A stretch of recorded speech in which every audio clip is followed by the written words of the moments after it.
If you wanted to win NFL MVP as a defensive player, you needed to be dominant to a level that's nearly unheard of. But in 1971, one man by the name of Alan Page did just that. But before he even got to the league, he was a construction worker. His family was poor, and his future looked bleak. So then, how did he go on to become one of the most dominant defensive linemen ever? To answer that, we need to go back to where it all began. Page was born and raised in Canton, Ohio in the 50s. But being a young black kid at the time, it was hard to predict him having a bright future.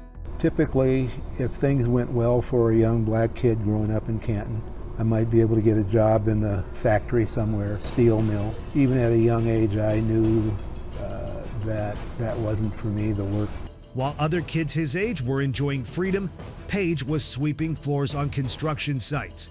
In high school, you worked on a construction team that erected the Pro Football Hall of Fame. I spent most of my time there sweeping floors. He knew he needed a way out, and fortunately, football became that escape.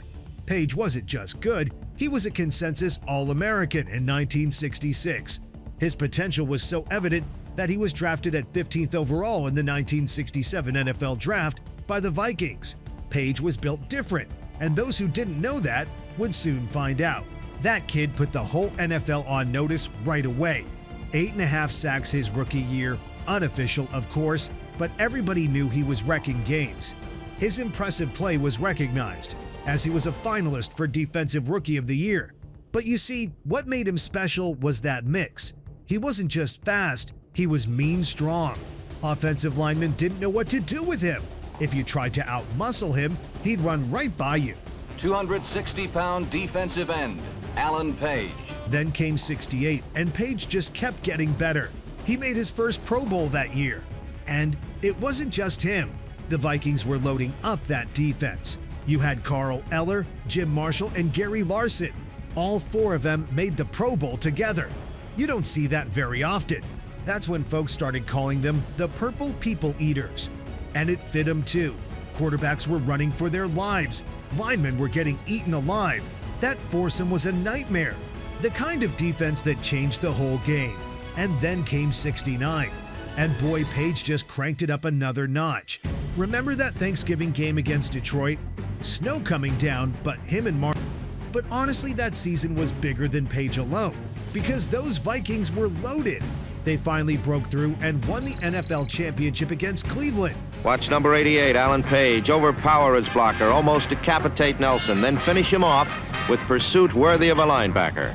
And you gotta remember, this was the last NFL title game before the merger. That was history. But unfortunately, they wouldn't remain unchallenged for long. In the Super Bowl, the Kansas City Chiefs took them down. No crowning moment and no ring. That Vikings team became known as one of the best to never win the big one. Somebody says winning isn't everything, but losing sure is nothing. And you lose something like that, man, there's a real nothing feeling.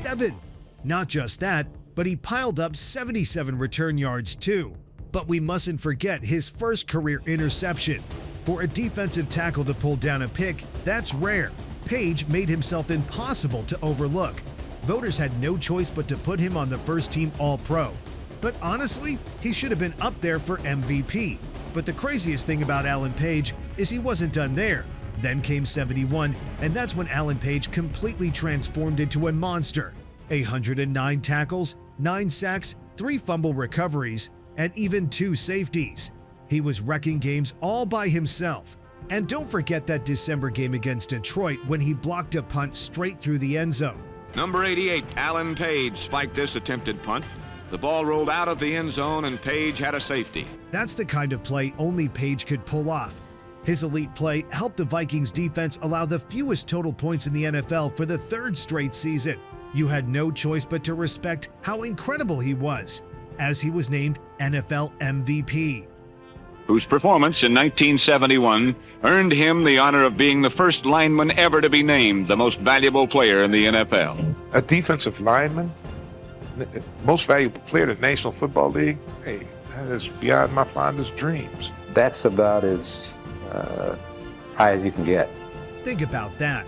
Back then, that award was basically reserved for quarterbacks. Maybe a running back if he had a miracle season. For a defensive tackle to take it, that was unheard of. It stamped Page as one of the all-time greats. But still, Page wasn't satisfied. The real prize was still out there, a Super Bowl ring. Unfortunately, 1972 was rough for the Vikings. They didn't even make the playoffs. Then some folks started whispering, wondering if Page was really the guy who could lead them to a Super Bowl. But then came 73, and Page shut everybody up. Third first-team All-Pro in 4 years. Oh, and he helped the Vikings go 13-2. They were back in the hunt, looking like they might finally bring home the big one. But there was just one problem. Waiting for him in the Super Bowl was Miami. The Dolphins were defending champs, coming off that perfect season. And they proved why. Page played his heart out, but even he couldn't stop that machine. In the end, another heartbreak. Vikings fans had to wonder if their team would ever win a Super Bowl. And perhaps the players themselves lost all their hope, but not Alan Page. In the following season, he showed no signs of slowing down. Super quick tackle Alan Page, number 88, made fast work of first Len Dawson and then his replacement, Dean Carlson, number 9. He was a first-team All-Pro for yet another season, further establishing himself as arguably the greatest to ever play his position. But once again, the playoffs offered another disappointment. In the Super Bowl, it was another dominant opponent, this time the Pittsburgh Steelers. The Steelers, as we know, had an even better defense than the Vikings and a better team overall. The Vikings were great, but once again there was always a team better than them. But perhaps what's crazy about Page's career is he never stopped proving his might. He is the only defensive player ever named NFL Most Valuable Player. Another Viking number 1 pick in 1967, Page still exhibits the capabilities that have made him one of the greatest defensive tackles to ever play the game. By 1976, he was 31 years old. A lot of mileage on him. But he goes out and posts 18 sacks, a career high. And that tells you everything you need to know about the man. But here's the thing about Alan Page. Football was only half his story. Off the field, he fought for fairness, for education, for giving kids a shot at something better. So yeah, Alan Page was a legend between the lines, but the truth is, he was an even greater man once the pads came off.